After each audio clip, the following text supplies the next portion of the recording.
ઓહ વાવ, શું બનાવ? પૂરી બનાવ કે રોટલી? યાર દીકો સવારે છે ને રુચિતા આને આપી દે એટલે મસ્ત આને ટાઈમ પાસ થઈ જાય. જો હાલો ચાલો બેટા, ગુડ મોર્નિંગ કયો. હે દીકુ ચલો ગુડ મોર્નિંગ કયો. હું કહી દઈશ. હા ચલ ખાવ ભાઈ.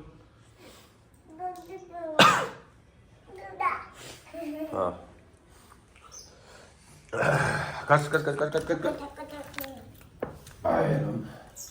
હેલો યુટ્યુબર ફેમિલી, કેમ છો? સૌને ગુડ મોર્નિંગ, જય શ્રી કૃષ્ણ. ભાઈ મેં કાલે કોમેન્ટમાં બધા પૂછ્યું હતું સવાલ કે જય શ્રી શા માટે કહેવામાં આવે છે. જોવું જો સાંજે કોની કોમેન્ટ આવે છે. ખરેખર ભાઈ આપણા ધર્મની અંદર કંઈક ના કંઈક એવું અલગ અલગ વાતો છુપાયેલી છે ને, જે ઘણા બધા લોકો નથી ખબર. મને પણ નથી ખબર કાલ સુધી. તો કાલે મેં વિડીયો જોયો ત્યારે મને ખબર પડી કે જય શ્રી શા માટે કહેવામાં આવે છે. દુબઈના વિડીયો ચાલુ થયા, કમલેશભાઈ પહોંચ્યા છે દુબઈ.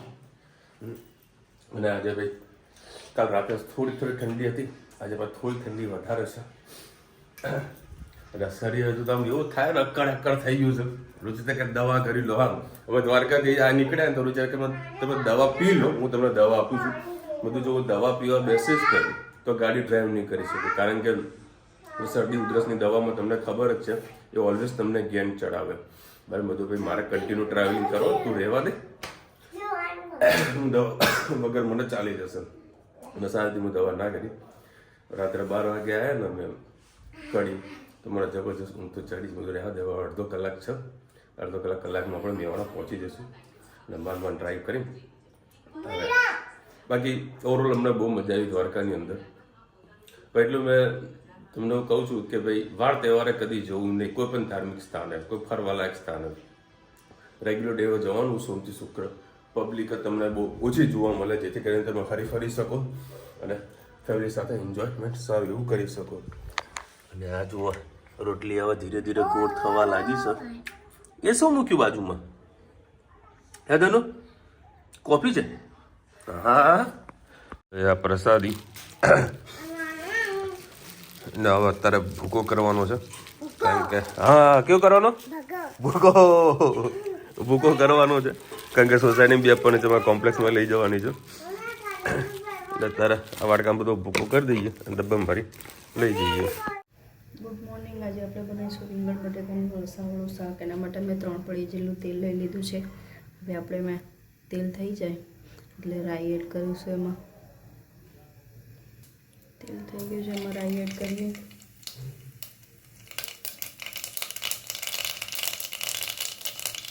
રાઈ થઈ ગઈ એટલે જીરું, હિંગ,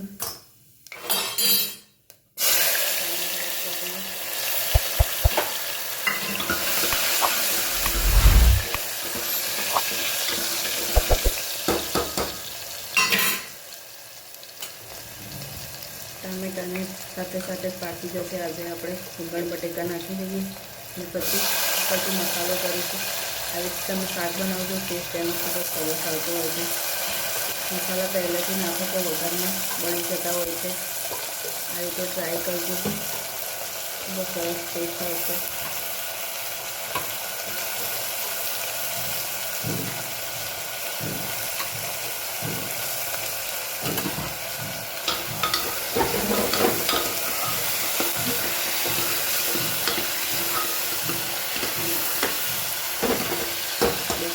થોડા ફ્રાય જેવા થઈ જવા દે. હવે આપણે મસાલા કરીશું રીતે હળદર, લાલ મરચું પાવડર, ધાણા જીરું, મીઠું,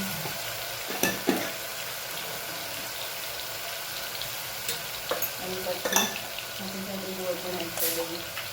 ગોળથી ટેસ્ટ ખૂબ જ સરસ આવશે. રીંગણનું શાક છે એટલે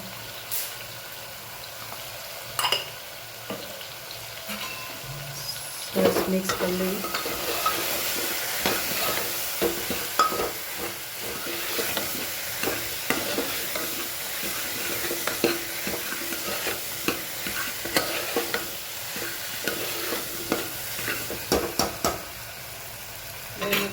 આપણે લસણની ચટણી એડ કરીએ, બધું વાટેલું મરચું,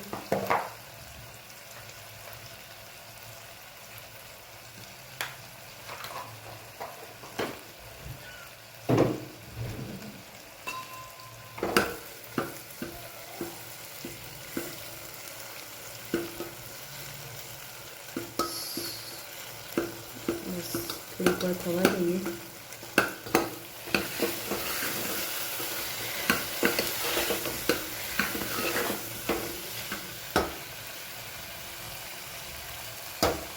હવે આપણે એમાં પાણી એડ કરીએ.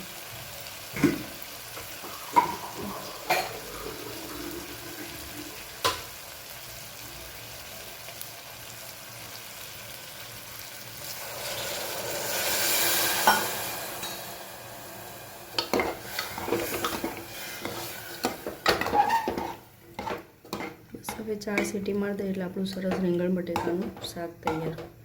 ધાણા જે નથી એટલે નથી એડ કરે. આવજો, જય શ્રી કૃષ્ણ. આ રહી છે અમદાવાદની હેરિટેજ હોટલ. શું અગાસે કોને આને અગાસે કે ખબર અગાસે જ હતી.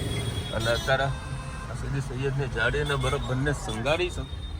જુઓ દિવાળી આવવાની એટલે હા દિવાળી આવવાની છે.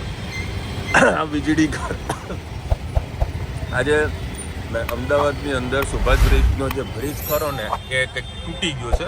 એટલે અત્યારે મેપની અંદર લાલ ચોળ બતાવતું હતું. હું હંમેશા બધાને એક જ વાત કહીશ કે જ્યારે પણ તમે કોઈ પણ ટૂરમાં નીકળો ને નીકળવાનું હોય ને તો ઓલવેઝ મેપ જોઈને જ જવું અને મેપ માપનું જોવું. બહુ વધારે પડતું એના પર ફોકસ નહીં કરવાનું, નકર આ ગૂગલ ગાંડી છે. બરાબર. આ ચાલ લાલ દરવાજા અને આ બસ સ્ટેશન સિટી બસ આ બાજુ લે આ બાજુ અરે ના તું આમ દિલ્હી દરવાજો ભીલો યાર આપણે. અરે પણ તું હજી જાવ આ મેપ સામે તને કરીને તો આલ્યો ભાઈ. આ પાલિકા બજાર બનાવ્યું છે દિલ્હી વાળાની કોપી, પણ કોઈ પ્રકારની ઘરાકી નથી અહીંયા આગળ. એવું કોઈ ફેમસ છે જ ઘરાક બનીને જવું હોય ને એક દિવસ ને. હા અત્યારે અમે ન્યૂ સીજી રોડથી થઈને હાઈવે ટુ હાઈવે પહોંચી જઈશું. આ મેપ જોવા ત્યાં ફાયદો થઈ જાય. પેલો જે સામે બ્રિજ ચા પીધી હતી ને ના તે ચા પીધી, મેં કોફી પીધી હતી. લ્યો ભાઈ આમાં તમને વ્યવસ્થિત બતાવું. એમાં નાસિર ખાને ચા પીધી હતી, મેં કોફી પીધી હતી. બરાબર. પતંગ હોટલ ના નીચે પાછવાડી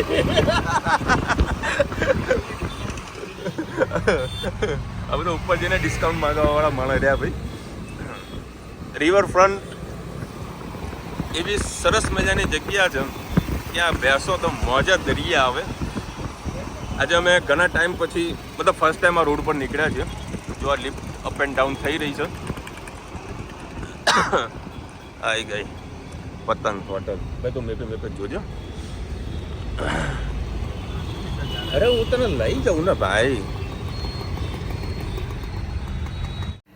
ગુડ ઇવનિંગ, જય શ્રી કૃષ્ણ. આજે આપણે બનાવીશું મિક્સ દાળ અને ભાખરી.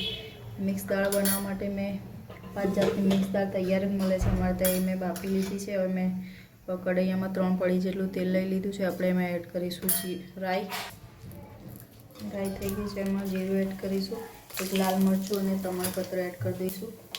સહેજ હિંગ એડ કરીએ અને ચોપ કરેલા ડુંગળી, લીલું લસણ એડ કરી દઈએ અંદર.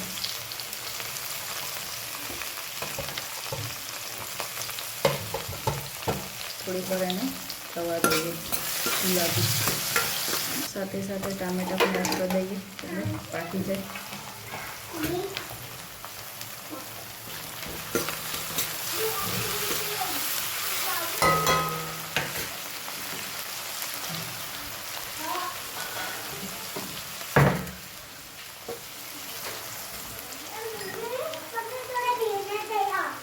એમાં આપણે નાખી દઈશું લીલું લસણ અને મરચું એડ કરી દીધું છે.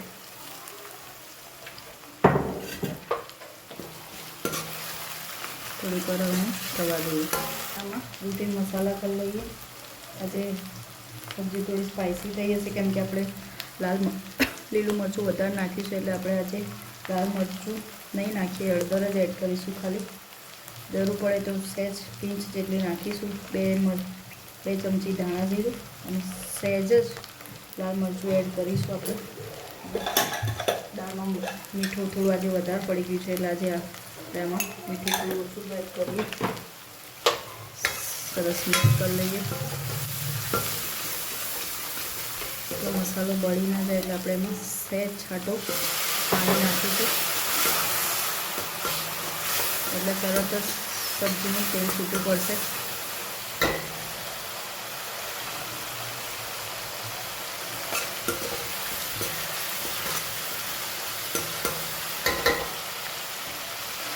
બસ હવે આપણે એમાં મિક્સ દાળ બાફી એડ કરી દઈએ.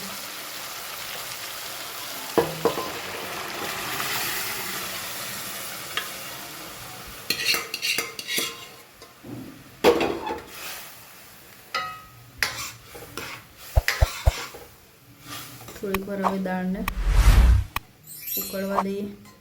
પછી લાસ્ટમાં આપણે એમાં લીંબુ એડ કરીશું. હા, દાળ આપણી ઉકળી ગઈ છે. પછી આપણે સરસ ચડિયાતા દાણા નાખીશું. ટેસ્ટ દાળમાં ખૂબ જ સરસ આવશે. અને અડધું લીંબુ એડ કરી દઈએ. આ દાળ તમે ભાખરી કે રોટલા સાથે ખાશો, ખાવાની ખૂબ જ મજા આવશે.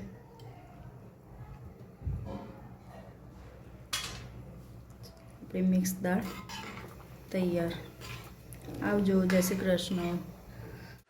ચલો ભાઈ 10 વાગ્યા તો 7 વાગ્યાનો મેહોણા અમદાવાદથી નીકળ્યો હતો ત્યારે પહોંચ્યો. એક નવો રૂટ પકડ્યો હતો. ટ્રાફિકમાં બહુ ફસાઈ ગયા. ઓય રામ, અમારે આ જો ઓડીને ફરે મને ઠંડી લાગે. સરસ મજાની મિક્સ દાળ બનાવી છે. વાર છે હવા. આજે એવું આમ ભૂખ લાગી હતી ને, મને તો જોરદાર લાગી હતી, પણ રુચિતાને કંઈક અલગ ભૂખ લાગી. મારા પર ફોન આવ્યો, વિશાલ શું બનાવું? કન્ફ્યુઝન હતું. પછી મેં એને કીધું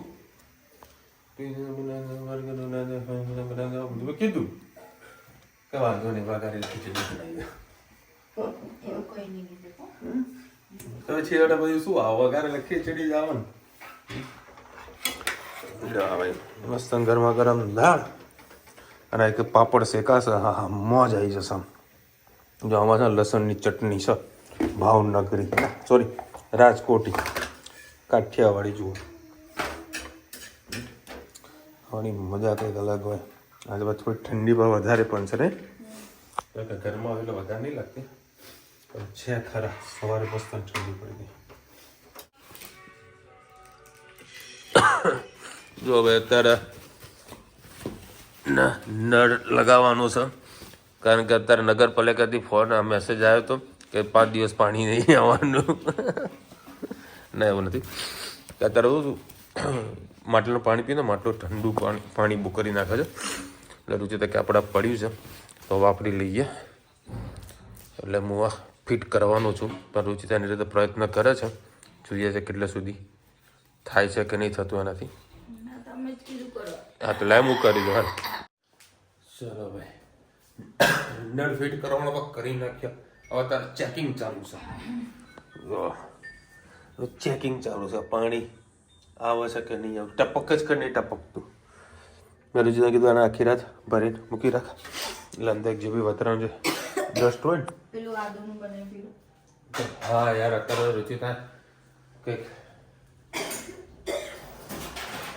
મસ્ત આઈટમ બનાવી છે, જોરદાર. તો તમને સૂંઘીને બતાવું શું નાખ્યું એને ખબર નહીં મને.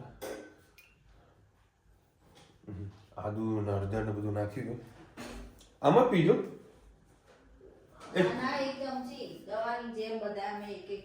એવું છે? હું તો આખું પીવાનું કીધું પણ ને. શું શું નાખ્યું એમાં? આદુનો રસ, ગોળ, મીઠું, હળદર. તમે કેવું બગાડો છો? આ કરો.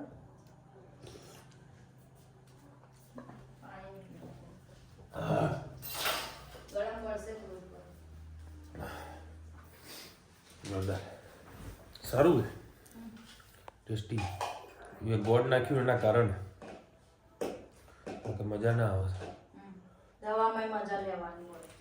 સારા આ તો આયુર્વેદિક ઉકાળો કહેવાય તા ડોક્ટરને કહો ફ્લેવર બનાવો, ટેસ્ટ કરી નાખો. ઓકે આજે હું અમદાવાદ જતો હતો વચમાં જે સુભાષબ્રિજ આજે જે બંધ છે ને એ સવારે મારા નજરમાં આવ્યું હતું. એકચ્યુઅલીમાં સુભાષબ્રિજ બધા ગયેલા જશો એ રોડ એકદમ સ્ટ્રેટ હતો, પરંતુ મારી નજર એવી પડી કે મને ત્યાં ઢળાંક લાગવા લાગ્યો. મને એવું થઈ ગયું કે કોઈ દિવસ મેં ઢળાંક જોયો નથી, થયું કેમ? તો મેં મગજમાં ના લીધું કે હશે, ચાલ ને જવા દે.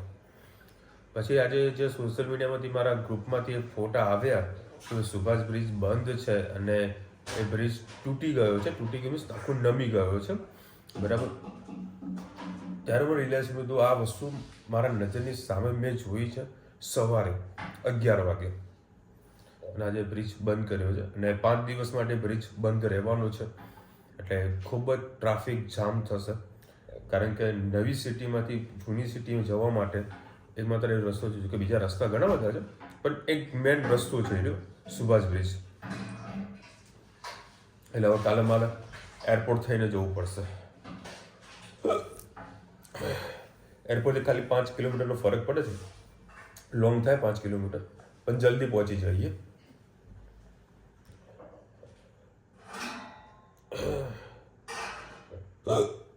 જય શ્રી કૃષ્ણ. શ્રી તે લક્ષ્મી માતાનું નામ. ખોટી વાત આમાં એવું કંઈક છે, મને ઉપરની કોઈ વધારે ડીપમાં નોલેજ નથી, મતલબ મેં વિડીયો જોયો, વિડીયો મારા જોડે છે, હું કદાચ તમને એક્સપ્લેન નહીં કરી શકું. કૃષ્ણ ભગવાન જ્યારે પોતે જે નગરમાં હતા ત્યાં ઘણી બધી ગોપીઓ રહેતી હતી. તો મહારાજ જ્યારે શ્રી કૃષ્ણ જતા હતા તો શ્રી કૃષ્ણએ ગોપીને કીધું કે તું અહીંયા ઊભી રહે, હું આવું છું. અને શ્રી કૃષ્ણ લગભગ 13 કે 14 વર્ષ પછી રુચિતા એવું કે 13-14 વર્ષ પછી શ્રી કૃષ્ણ આવ્યા અને એ જે ગોપી ખરી જેનું નામ જયશ્રી છે એ એઝ ઇટ ઇઝ માટલું હતું જોડે, એ માટલાની સાથે સાથે એ ઊભી રહી 12-13 વર્ષ સુધી ત્યાં જ ઊભી રહી. ઘણા બધા ગામના લોકો એને કીધું કે તું કેમ અહીંયા ઊભી છે?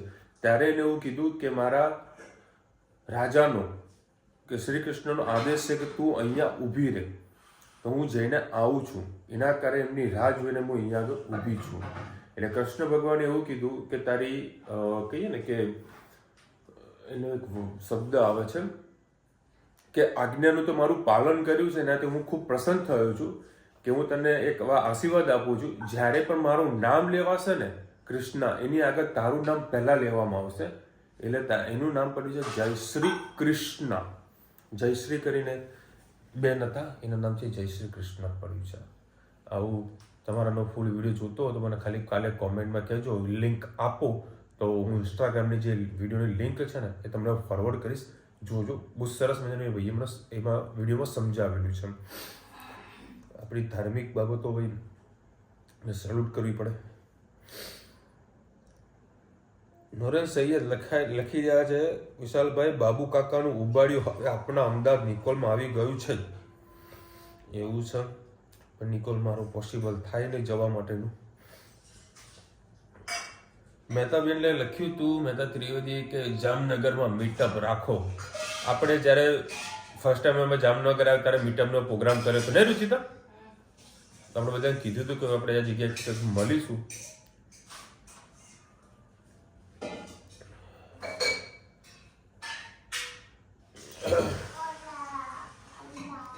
ચલો વિશે આટલી કોમેન્ટ હતી. અને જય શ્રી કૃષ્ણ વિશે કોઈ પણ વ્યક્તિ વધારે ઇન્ફોર્મેશન હોય તો ખાસ કોમેન્ટ કરજો. ચલો મળીશું નવા વિડીયો સાથે, નવા મોજ મસ્તીની સાથે. ત્યાં સુધી અમને આપણો જય હિન્દ, ભારત માતા કી જય. અને વિડીયો ગમે તો ફટાફટ લાઈક કરો, શેર કરો, સબસ્ક્રાઇબ કરવાનું ભૂલતા નહીં. અને રાધે રાધે. શું કરે જલ્લુ તું? હે એ મારા બૂટને છે ને સાફ કરી રહી છે. વાવ ધનુ, તો મસ્ત વોશ કર્યા તે કર્યા હે ધનુ? તે બૂટ ધોયા?